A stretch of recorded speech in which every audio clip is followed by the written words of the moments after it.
President Shitstain is paying Iran to try to kill Americans. $14 billion he is giving to Iran. $14 billion for oil Iran can now sell per Trump.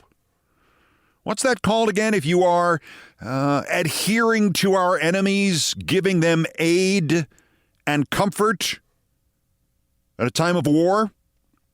President Shitstain, who celebrated the death of Robert Mueller just as he celebrated the death of Rob Reiner, who Friday said the Strait of Hormuz would open itself and then Saturday said he would destroy Iran's power grid unless Iran opened it, who then compared the majority political party of this nation to Iran, who announced he is sending his ICE terrorists into the airports now because anybody can be a TSA agent, and apparently he forgot all about his mass deportation plan, and who's had some sort of hallucinatory dream in which he has decided this was, quote, the death of Iran. When Iran is not only winning, but most Americans recognize that Iran is winning, President Shitstain has freed up $14 billion of Iranian oil that Iran can now sell because that will lower the price of a barrel of oil by like $1 for like a week. And Iran will get the money, and I don't know. I really thought one of those fops in his college of half-baked knowledge would have tripped over Article 3, Section 3, Clause 1 of the Constitution at some point in their wasted lives. Article 3, Section 3, Clause 1, which reads, treason against the United States shall consist only in levying war against them or in adhering to their enemies, giving them aid and comfort. Giving Iran monetary aid for the war Iran is levying against us would seem to cover most of that definition. Also, Iran's response to the demand to open Hormuz or he will destroy the power plants, Hormuz, which President Shitstain said would be self-opening, Iran noted that those power plants also supply the region, and destroying them would plunge the United Arab Emirates, Kuwait, Qatar, and a lot else of the Gulf into darkness. And also Iran would respond by attacking Israel's power infrastructure, if now we're deciding that attacking power structure is okay, and attacking the desalination plants of Iran's neighbors would also be on the table, and that would mean having to immediately evacuate cities like Riyadh. And, oh yeah, Iran would then also completely close the Strait of Hormuz, and oil would be, what, $175 a barrel by Friday? Certainly even those in his cabinet, let alone those in his cult, must realize that their lives are in danger because of this disintegrating creature, President Shitstain, and that this nation's only hope is for Republicans to remove him from office now by any nonviolent means available. I could spend an hour going through all the individual ominous developments from the Middle East and from the equally bomb-scarred surface that is Trump's brain, but by the time you hear this, they may have all been newly altered by new empty threats from President Shitstain, and more importantly, by not-so-empty responses by Iran, beginning with that obvious one. If we do blow up their energy grid, a war crime, by the way, on top of everything else that's going to happen in the Gulf area by result of this, in addition to that, they might try to take our energy infrastructure offline via cyber attack. To say nothing of the reality that the average freedom-seeking Iranian, who Trump is still waiting on, is way less likely to greet us as liberators if he can't see us because the entire Gulf region is pitch black and Pete Hegseth made it that way. Still, there are a few particularly nightmarish scenarios developing at this hour, and they are the following. The separation between Trump and reality is growing and growing fast. There was yesterday's post about the, quote, death of Iran, as if he can decide such things solely by thinking of them with his superior mind. There was the earlier post declaring NATO cowards while he is begging NATO to save him from the unfolding disaster at Hormuz. And not only did he attack Robert Mueller in death, and most of America had forgotten he attacked Rob Reiner in death and attacked the Kennedy family after JFK's granddaughter died. And while lots of us have refused to praise people who have recently died, who we have viewed as evil, and there is no law saying you can't say Charlie Kirk sucked, there's no law yet, none of us responded to such a death as Mueller's with "good, I'm glad he's dead." And if any of us did, hey, guess what? We're not president. Our words are not comparable. Additionally, since Trump posted that, he's continued to post anti-Mueller screeds and lists of Mueller's supposed crimes. Not only did he say that, but Trump's mindless rage about Mueller seems to have let the cat out of the bag. He has spent 8 years repeating the lie sculpted for him by Bill Barr that Mueller had exonerated him. Say, buddy, if Mueller exonerated you, why are you celebrating his death? And not only did he say that, but where were his key cabinet members to defend him in the middle of a war? Marco Rubio, AWOL.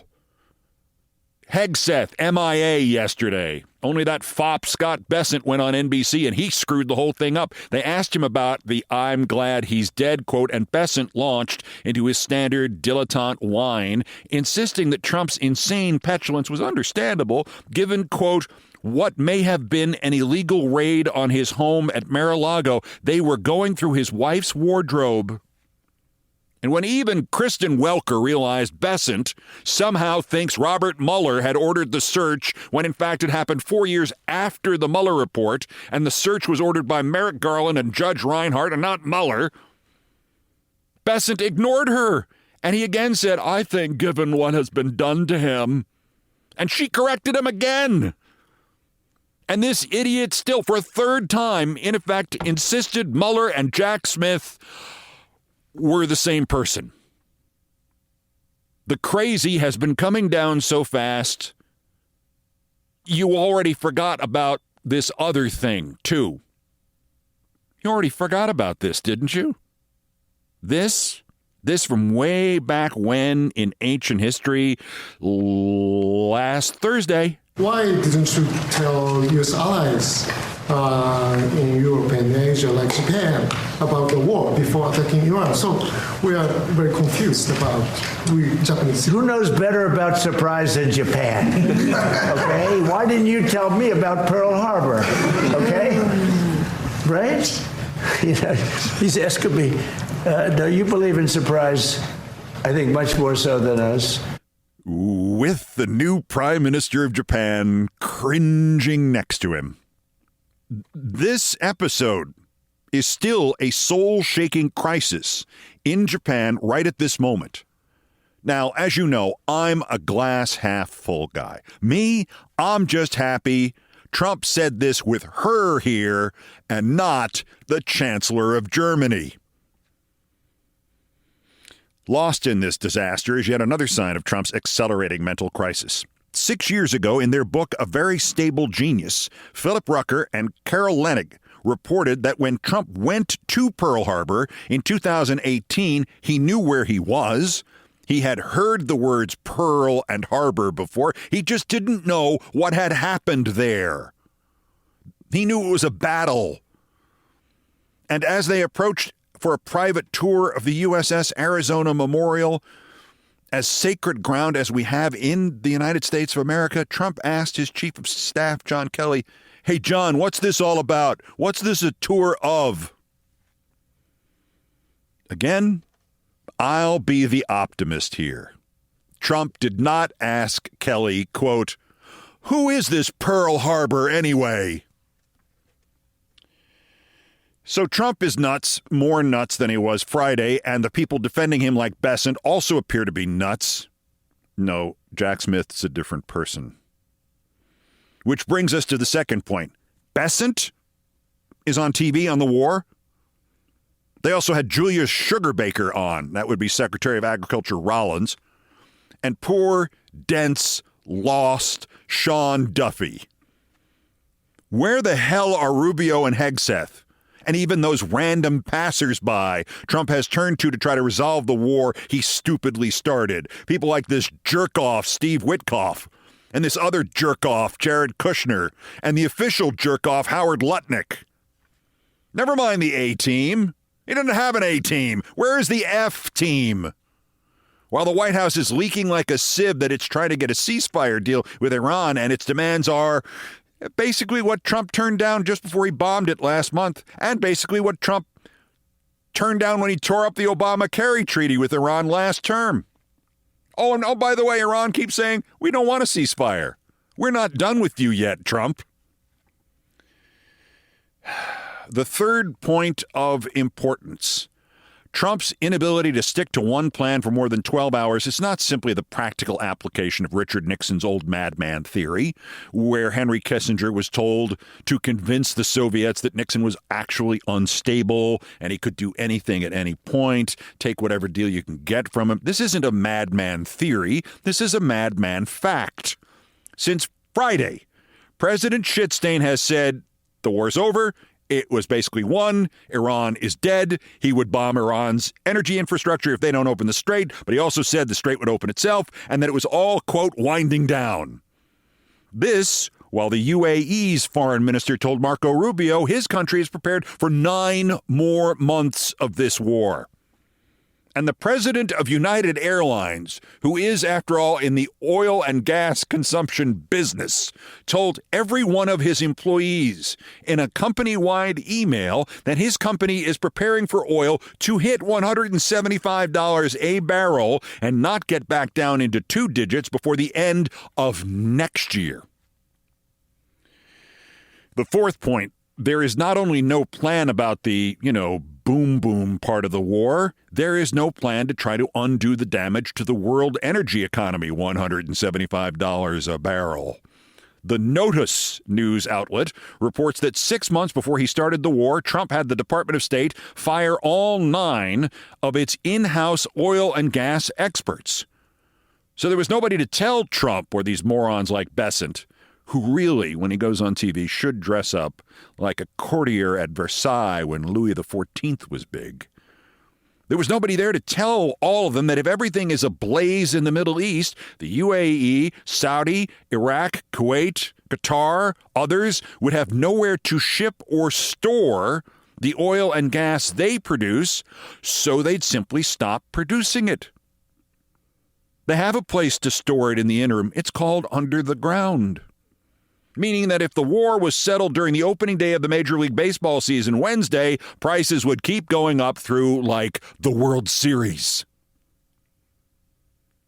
And they still think the treason part of this, sure, we just take the Iranian oil that's stuck at sea and embargoed, and we take off the embargo, and then we let it sail into Indian and Chinese ports, and the money magically somehow does not get to Iran, because the Chinese will certainly let us mess with their economy or steal their oil, or because PayPal doesn't work in Tehran at the moment. They still think the treason part, giving Iran $14 billion in the middle of a war against Iran, they still think this is genius. This monkey in a suit Bessent actually said, in essence, we are jujitsuing the Iranians. We are using their own oil against them. No, Scotzo, we are using their oil against us to kill Americans fighting a war against Iran. Nah, could be worse. Scott Perry could be the Treasury Secretary rather than Scott Bessent. The fascist Congressman Perry thinks we can bill Iran for the bombs we are dropping on Iran. Quote, I would actually like to see Iran pay for this. Whether it's $20 billion or $200 billion, whatever it is. Look, they've been at war with us for 47 years, and it's finally being ended by the president, which is awesome, but it comes at a cost. They have resources. They could pay that bill. He would actually like to see Iran pay for this. I would actually like to have eternal life. Well, I don't think it's going to happen. We should no longer question whether Scott Perry, Congressman of Pennsylvania, is a foreign asset. He is so disconnected, we should ask if he is, in fact, an asset from a different planet. Planet stupid. The fifth point, there is a rush to try to backfill this now treasonous war. We're giving the enemy money to backfill it with anything. New Face the Nation poll, 60% of Americans disapprove of the U.S. taking military action against Iran. 57% think it is going badly. From the files of the pollster G. Elliott Morris, Trump has lost his moron base. White voters making under 50K backed him by 22 points in 2024. They now disapprove of him by 4. That is a swing by 26 points. The swing among Hispanics is minus 34. So they are desperate to retrofit Iran with any idea. Think of something fast, fellas. The latest story among the neocons is that we have now discovered, oh yes, Trump was right. It was true. Iran was trying to develop an intercontinental ballistic missile. As one analyst noted, sadly, no. As he pointed out, the sequence was Iran was developing one years ago when the Ayatollah that Trump just, murdered imposed a range limit, 2,000 kilometers. He believed, I'm not a big fan of religions running countries, but he believed it was not morally justifiable to shoot a rocket that could go more than 2,000 kilometers. So they changed. They stopped the ICBM program and turned it instead into a space program. Shooting up is apparently morally justified. Then Trump bombed Iran last summer, and the Ayatollah said, F it, I was wrong. And last October, he lifted that limit, and now they are building ICBMs. Trump did that. Those are Trump's Iranian ICBMs, and why not? He's giving them $14 billion. Oh, and the new Ayatollah, George W. Ayatollah, is way less worried about moral justification for any of this. Also, the old one was 86, and he was barely staving off cancer, and he and his advisors wanted to see him succeeded by somebody who was like him. Except President Shitstain blew him and his advisors up. And now everybody is mad for some reason. The sixth point, there is another rush to try to get, seriously, Putin in to fix everything. Among other things, Putin was generous enough to offer to go in and after we destroyed Iran, to extract the remaining enriched uranium.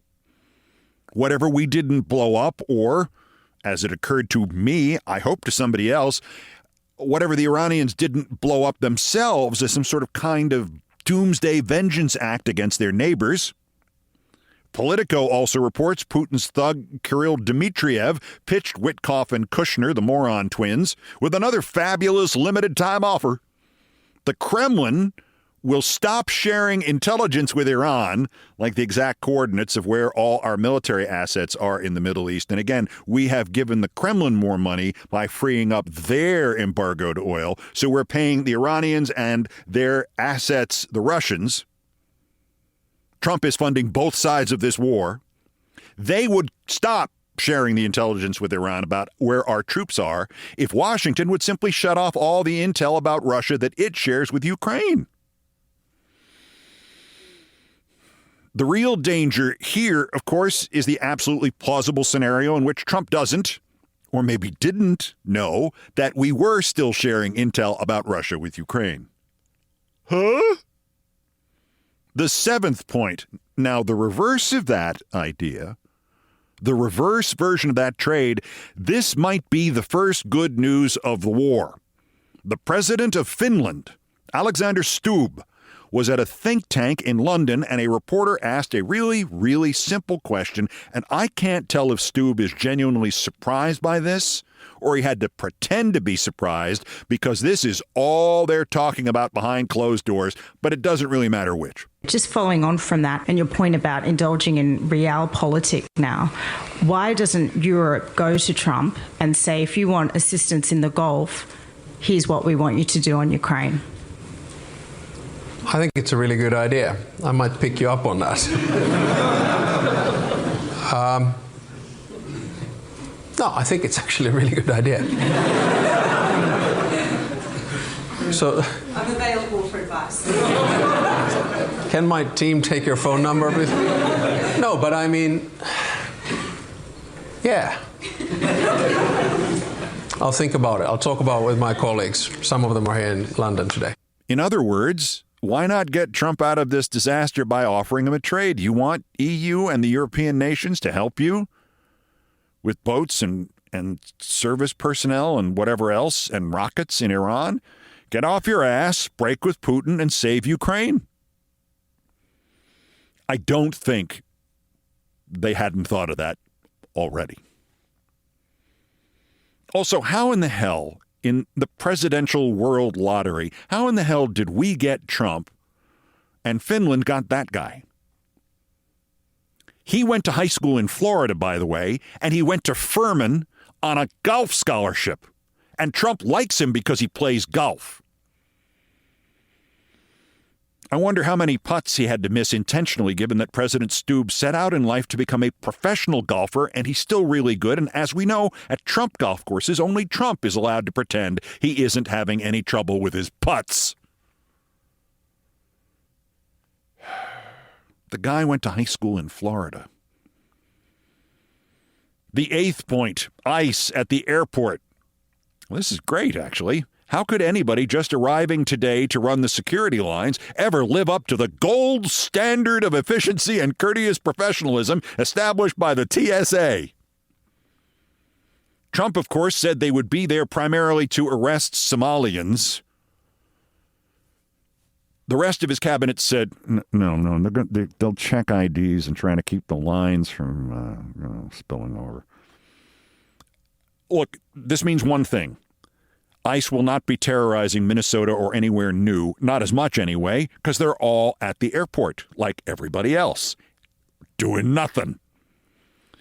It's so obvious that even Laura Ingraham noticed it and railed against this. Why aren't we deporting more at the end of the day? Remember, sending ICE to the airports is supposed to put pressure on Democrats to fund ICE and DHS, because the last thing Democrats would want is a bunch of thugs at the airport rather than out on the streets killing protesters. Once again, this is hell, but thank God Trump's administration of derelicts is an administration of stupid derelicts. And the 9th point. This is really just a mixture of paranoia and conspiracy theory. I know these guys really are this stupid. They are stupid derelicts. But to twist the old phrase, just because they're stupid doesn't mean they're not out to get you. Given that Trump has now reposted a meme that reads, "Third term for Trump as a reward for a stolen election." I told you so on that. I can never shake the feeling that when I see this much failure, I cannot help but allow for the possibility that it is intentional, that it was deliberate, that Trump is throwing this war. I mean, what could help him more now, since he is too stupid to achieve a military triumph, no matter how pointless? What could help him more now than an Iranian cyber attack that really did shut off parts of our energy infrastructure, or anything else domestic he could pin on the Iranians? Especially as this chaos drags into the summer, with the midterms growing larger and larger at the horizon. Start at the end. Trump cannot let himself be impeached and removed from office. He can't. And there are enough state charges right now to put him in prison rather quickly that way. He can't let it happen. His rage at the death of Mueller is a reminder of how far he has gone to prevent that from happening. That third-term meme is a reminder of how far he would go to prevent it from happening in the future. So never mind his problem in 2029. What's the easiest way to not be jailed? Well, don't get impeached. Well, what's the easiest way to not be impeached? Well, don't lose the midterms. Well, what's the easiest way to not lose the midterms? Not have any midterms. GIF of guy tapping forehead. What's the easiest way to not have any midterms? This bullshit SAVE Act that slowly disenfranchises people that even some Republicans will not support. A military coup over a vague terror threat that he makes up? No, he needs to save that for 29. But an actual Iranian-caused domestic crisis? Oh, there you go. You know what would really work for Trump? Maybe a sneak attack like Pearl Harbor. Pearl Harbor, Mr. President. No, you were there. No, Mr. Harp. No, Mr. President, you did not meet Pearl Harbor at Epstein's house.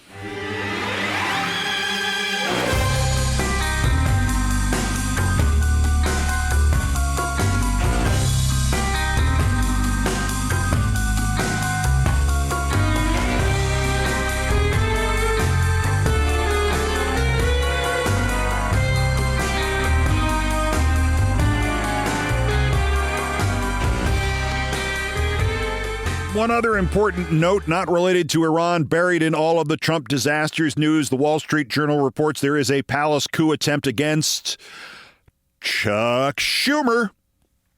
Let me just read this. Quote, Senator Chris Murphy.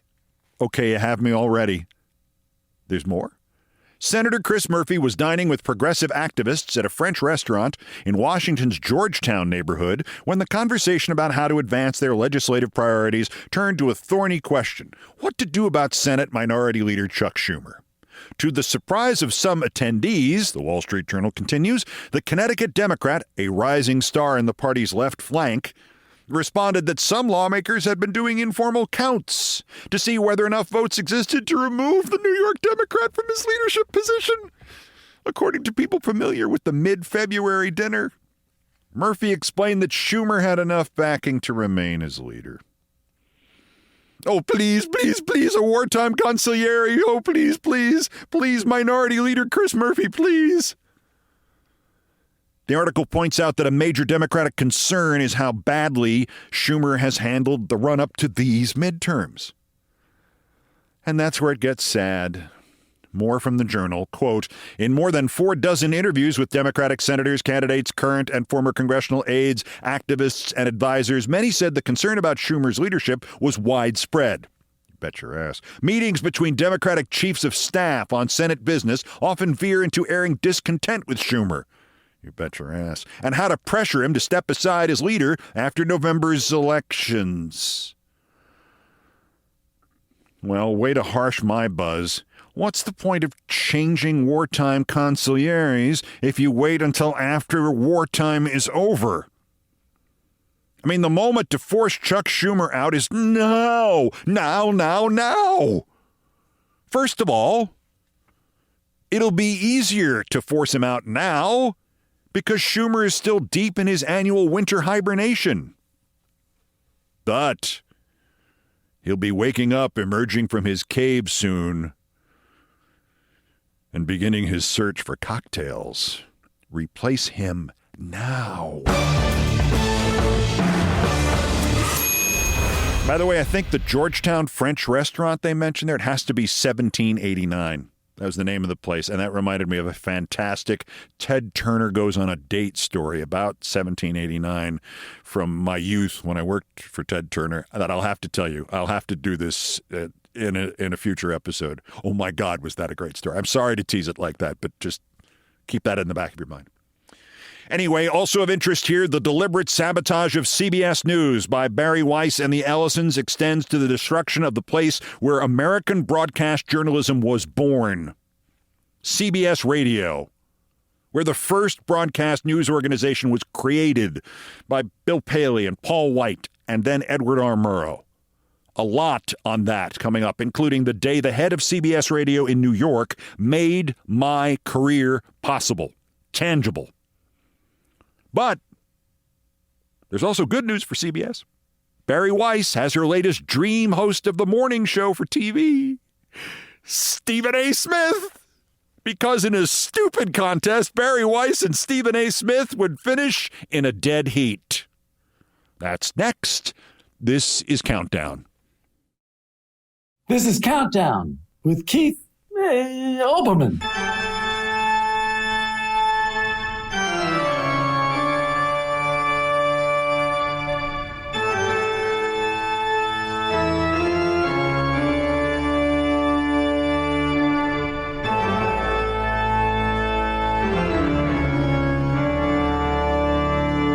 Still Well, ahead on this all-new edition of Countdown, sure, the Ellisons and that putz Barry Weiss are turning CBS into the czarist broadcasting system, but the first reason they are all going to hell is they just killed off CBS Radio.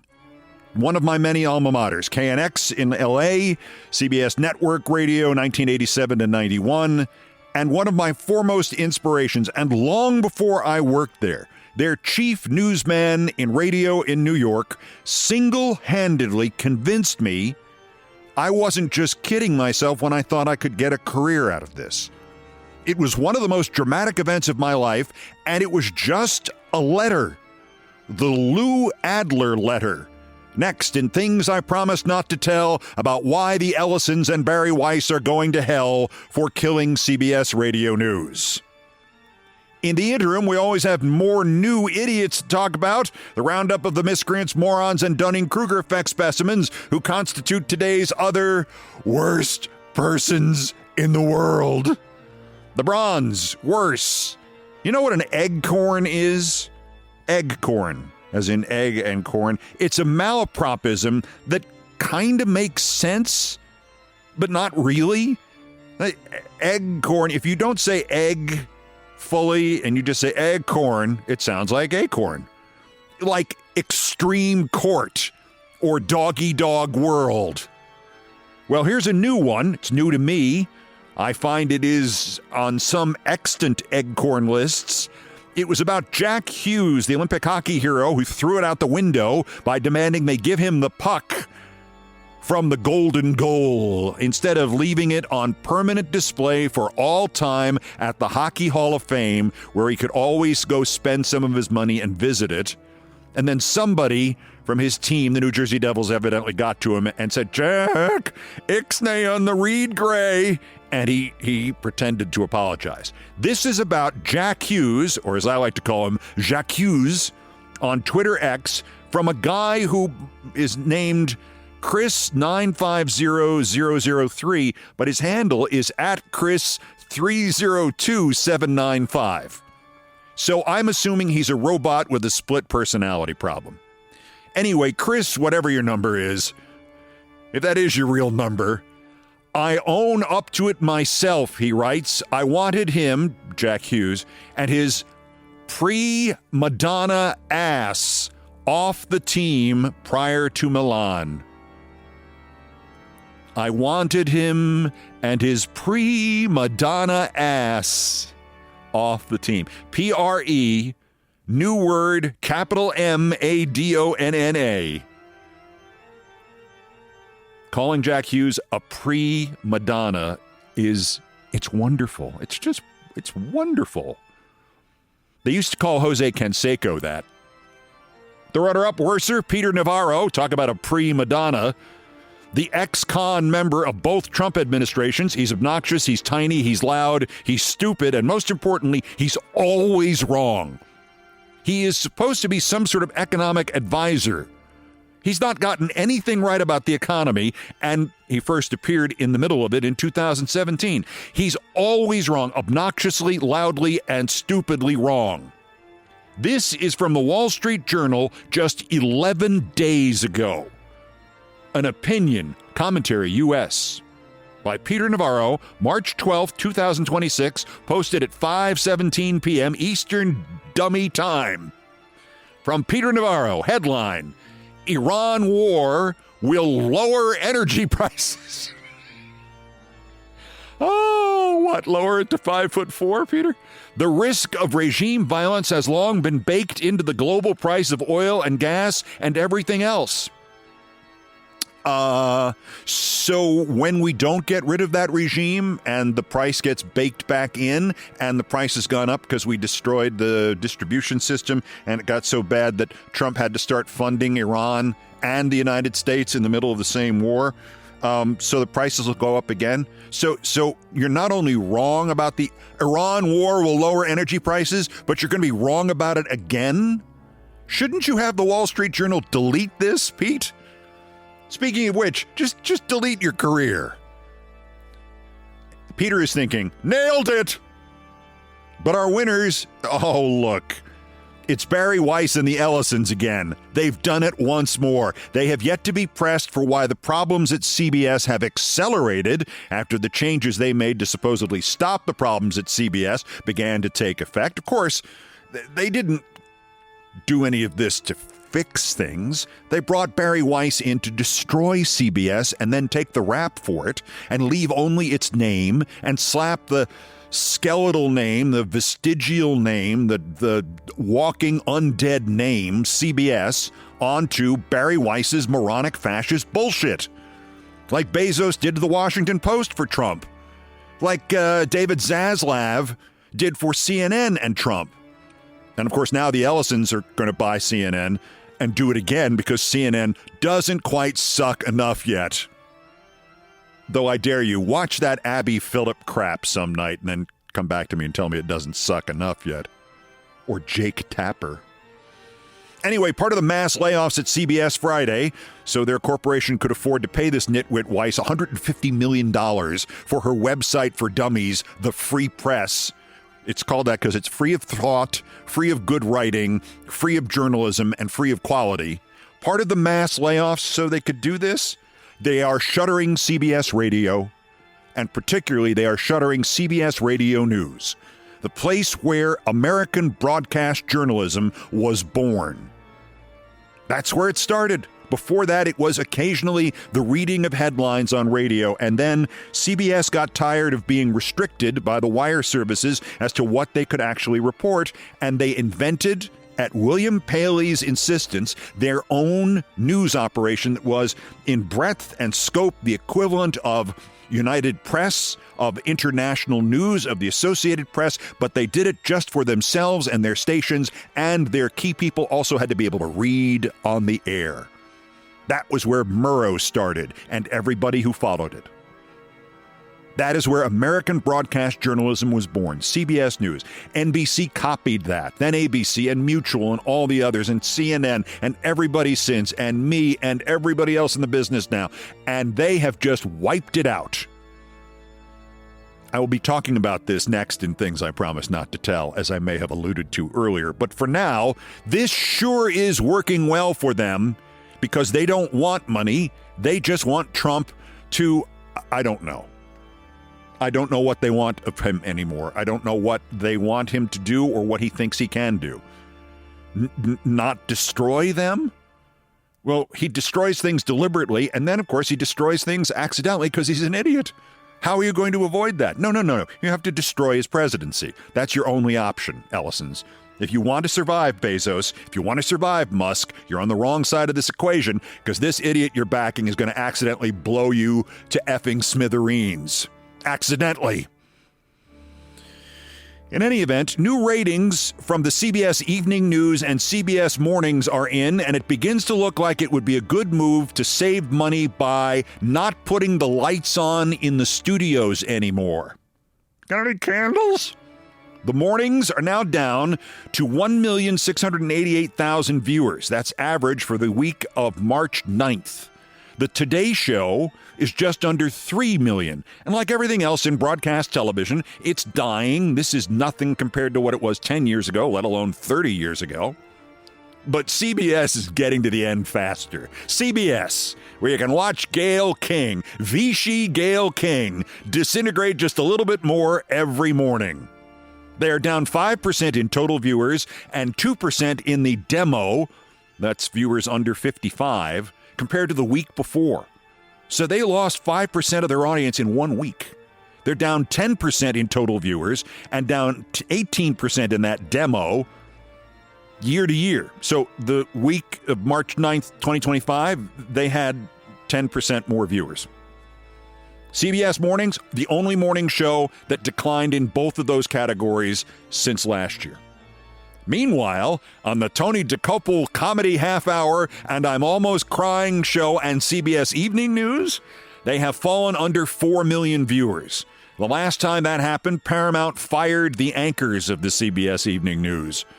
The overall audience for the program for the 5 days ending March 13th was at about 3,830,000.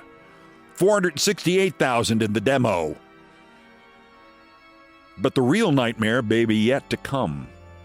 At Breaker, Lachlan Cartwright reports that Barry Weiss really, really, really wants to fix that morning show by bringing in a new, vibrant, young co-host to take over for poor Vichy Gale. To quote Lachlan Cartwright, the Free Press's founder, latest obsession, trying to hire ESPN broadcaster Stephen A. Smith, who inked a 5-year, $100 million plus contract extension with ESPN just last March for the rebooted breakfast show.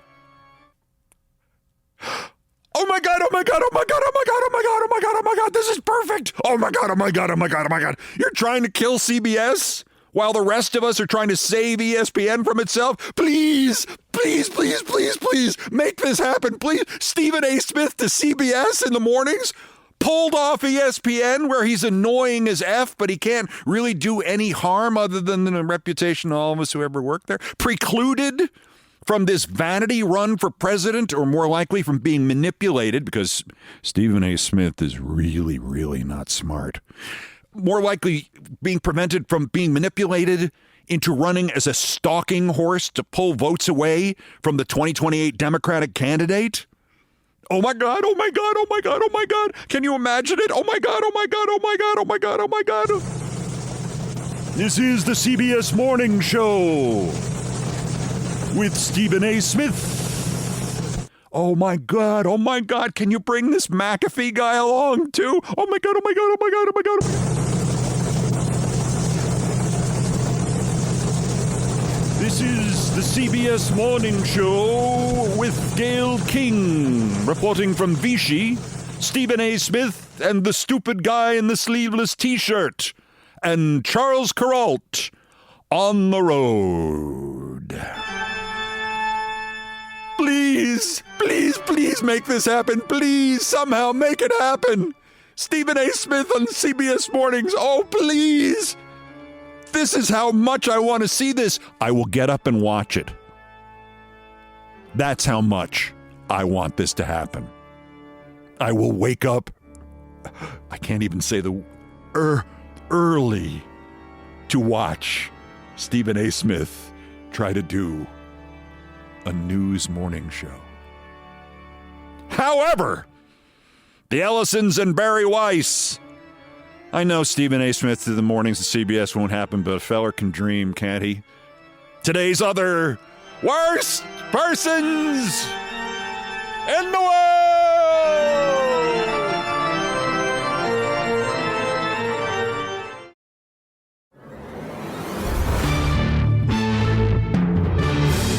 As I have mentioned, if there was any doubt that the Ellisons and their fascist broadcasting company and this dim bulb buffoon Barry Weiss are going to hell, they removed that doubt last Friday with the news that among the lethal cuts they are taking to CBS is the elimination of CBS Radio News.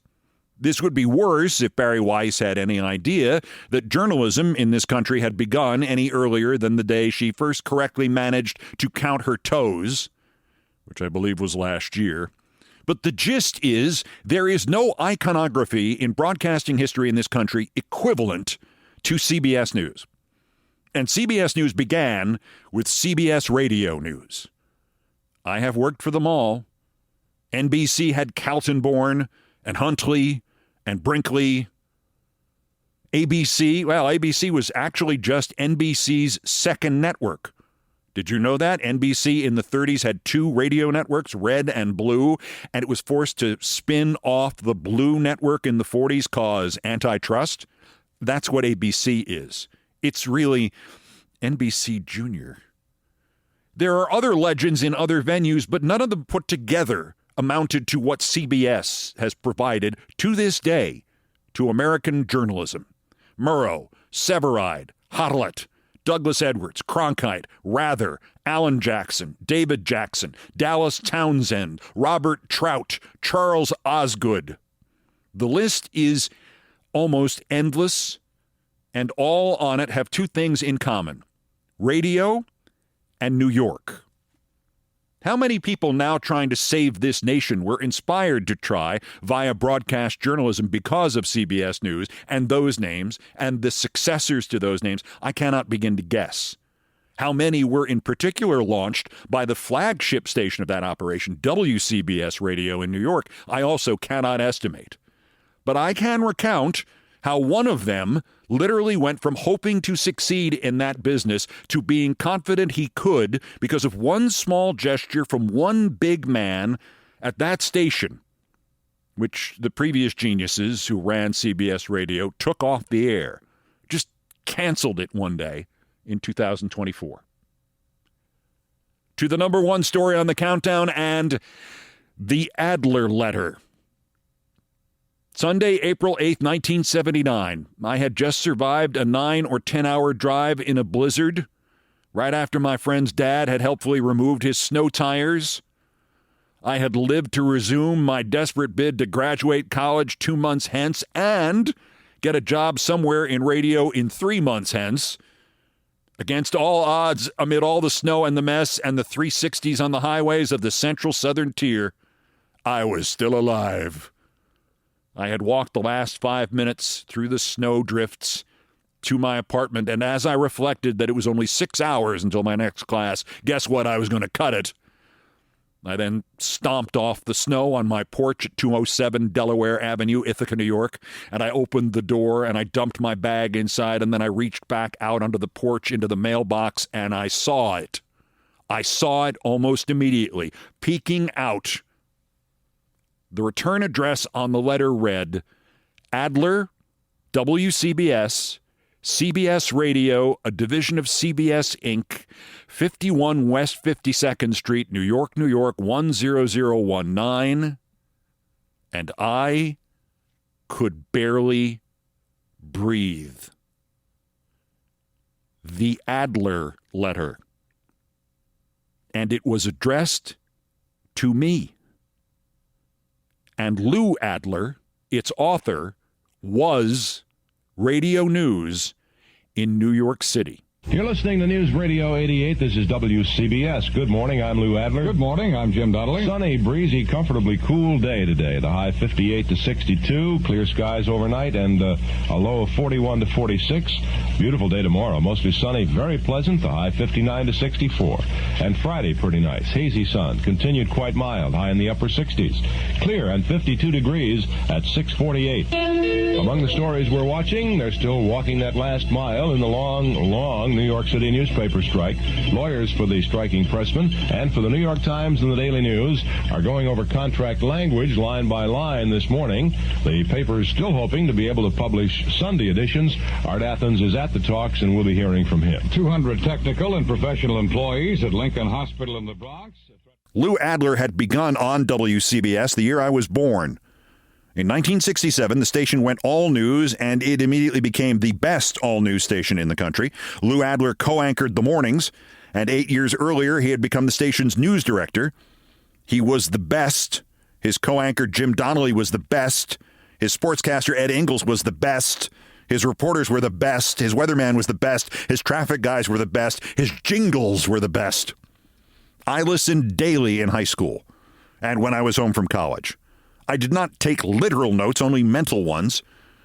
My college graduation, if I made it, was 7 weeks away. I had never worked on television in any form, but I had been on radio 2,000 or 3,000 times by then, and I thought I was pretty good at it. In the preceding months, I had flooded every radio station in every major market in the Northeast with a demo tape and a resume. I figured I might as well start in my home of New York and not eliminate a potential job, no matter how long a long shot it might have been. If I wasn't good enough to work there, I concluded, I should let the people who ran New York's radio stations decide that, since that's what they were paid to do. To this point, they had decided that by not responding. I got a few nibbles from some of the smaller stations, but as April 8th turned to April 9th, I had no job prospects. Other friends were getting offers in Waterbury, Connecticut, and Laconia, New Hampshire. The thought of which, and nothing against either of those cities, filled me with terror. And now, after this ordeal by snow and without snow tires, after the WNEW woo-woos and George's father's near fatal decision to remove those winter tires, here in my hand was a letter from the man who was, to my mind, the best radio newscaster I had ever heard. Obviously, it would be a rejection. But even in that moment, even at my age, 20 years, 2 months and change, I was awestruck, not only that Lou Adler had replied, but that he alone, of all I had written to, he had been the one who replied. I believe I did not remove my parka before opening the envelope. I did put on one lamp in my apartment, and I read, WCBS, CBS Radio, a division of CBS Inc., 51 West 52 Street, New York, New York, 100192129754321. April 3rd, 1979, Mr. Keith Olbermann, 207 Delaware Avenue, Ithaca, New York, 14850. Dear Mr. Olbermann, this will reply to your letter of March 27th, with which you included a tape of your sports work on WVBR-FM. Sometimes it's hard to know what a man can do by listening to a brief tape. I stopped. Wait, a man? Wait, which, oh, me! I'm just a kid.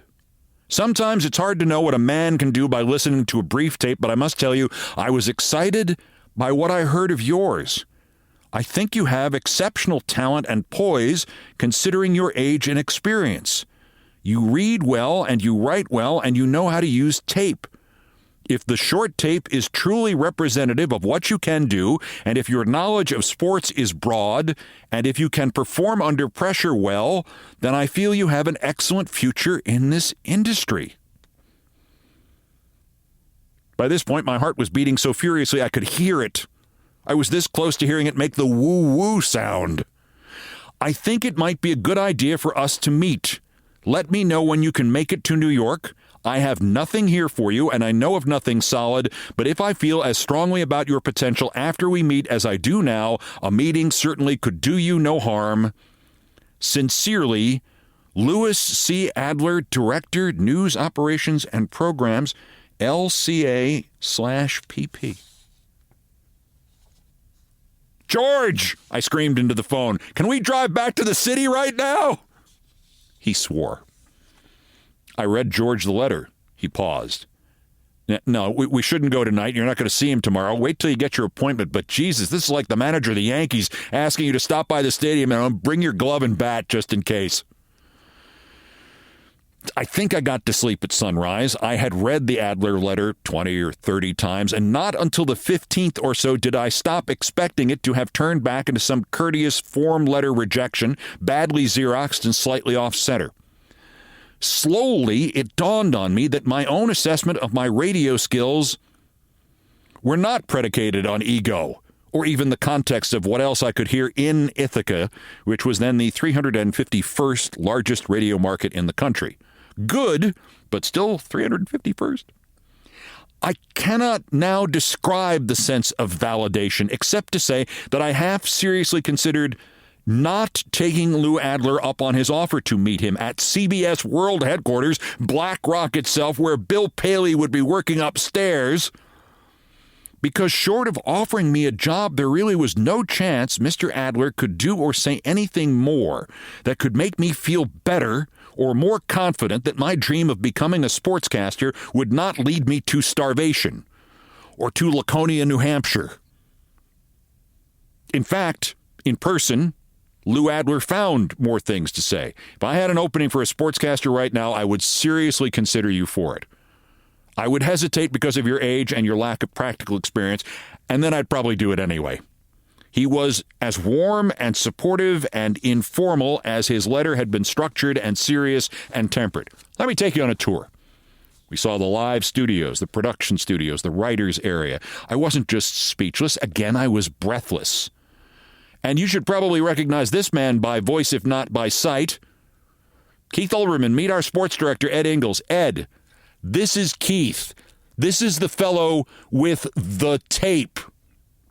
Ed Ingles took a moment, then his eyes widened. Hi, what a tape. Jesus, Lou, don't tell me you've hired him. Did you fire me? I must admit, I thought for a second it might have happened. I did not shrink entirely from that fantasy. Lou Adler laughed. No, Eddie. Then he paused. It was irresistible. Not yet. We went back to Lou Adler's office. Have you got any job prospects? I explained that a month earlier, thanks to a chain of recommendations that stretched from my internship at Channel 5 television the year before, through a young ABC sports executive named Bob Iger, I think it was, to a friend of a friend of a friend of a friend, I had met everybody at the radio network of United Press International, and I was supposed to go back and see them about working there freelance as summer vacation relief for the year ahead in sports and in news. Oh, that would be ideal for you, Lou Adler said. It's a tough place to work. They don't pay well at UPI, but it's here in the city, and every other radio station in this country will hear you on the feed. That's where we hired Ed from, Ed Ingalls. So if we have an opening, he smiled broadly, I can poach you and get you here in less than 2 weeks, can't I? Mr. Adler then suggested that the CBS station in Atlanta would be needing a sportscaster in a few months. I'll stay on top of that. They already have a copy of your tape. I hope you don't mind. I made several copies of your tape. If UPI does not work out, I am confident you will be offered a job in Atlanta and maybe quite a few other jobs. I hope I've been of some help. Stay in touch. It's one of the privileges of this job to be able to help. But frankly, you're not going to need that much help. I may have taken the train back to my folks' house, or I may have just walked the 20 miles or floated. The UPI job worked out full-time 2 months later. At the first game I covered for money, I walked into the press box at Shea Stadium, and there was Ed Ingalls. Thank God you went to UPI. The way Adler went on about you, I seriously wondered if he was planning to bring you in and kick me out. The Atlanta offer Lou Adler arranged came. I turned it down. About a year later, I got a call from Adler's assistant saying they were going to need a new afternoon sportscaster at WCBS, and would I send a new tape?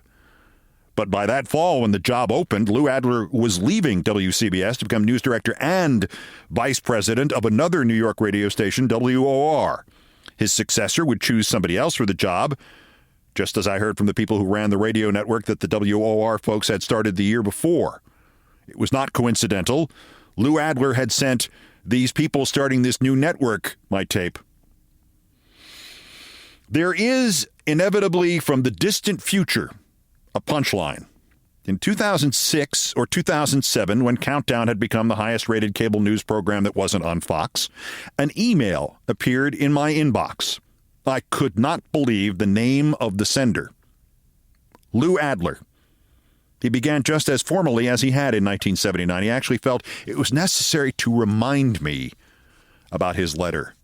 He said he watched every night, and when he found other viewers of the program, he told them the story. Proudly, he said. He asked if I remembered. I wrote back immediately, Remembered? Remembered?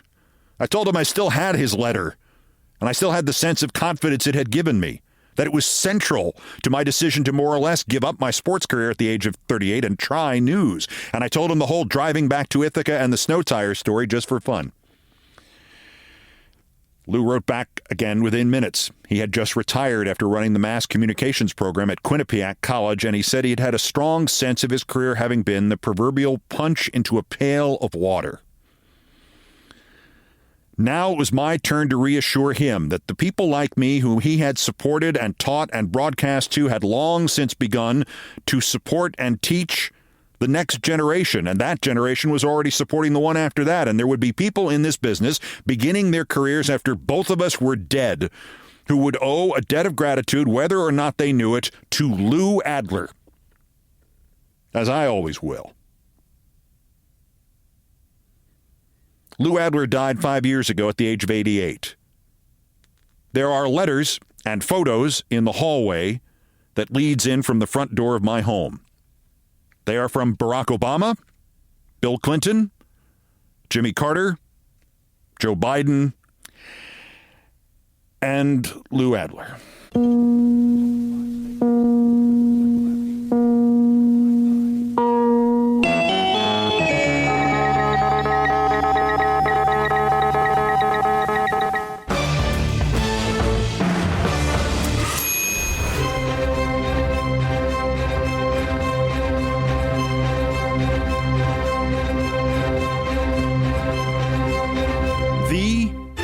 First thing you see when you come into my home, the Adler letter. It and the light switch. I've done all the damage I can do here. Thank you for listening. Burn in hell, Barry Weiss. Our musical directors of Countdown are John Philip Chanel on keyboards and handling orchestration, and Brian Ray on guitar, bass, drums, and whatnot. And their work is produced by TKO Brothers. Nancy Faust, the best baseball stadium organist ever, is responsible for the satirical and pithy musical comments. The sports music is the Old Olbermann Show theme from ESPN2. It was written by Mitch Warren Davis. It appears courtesy of ESPN Inc. Until they hear what I said about Stephen A. Smith. Other music arranged and performed by the group No Horns Allowed, and my announcer today was my friend Larry David. This program was produced by Ted and Stevie and Rose and Kit. Ted is training new assistants. Everything else was, as always, my fault. That's Countdown for today, day 428 of America held hostage again. Just 1,035 days until the scheduled end of his lame duck and lame-brained term, unless he is removed sooner by whichever side he's supporting in the war with Iran, or, well, I'm putting my money on the ghost of Robert Mueller. The next scheduled Countdown is Thursday. Bulletins as the news merits. Until the next edition, I'm Keith Olbermann. Good morning, good afternoon, good night, and good luck.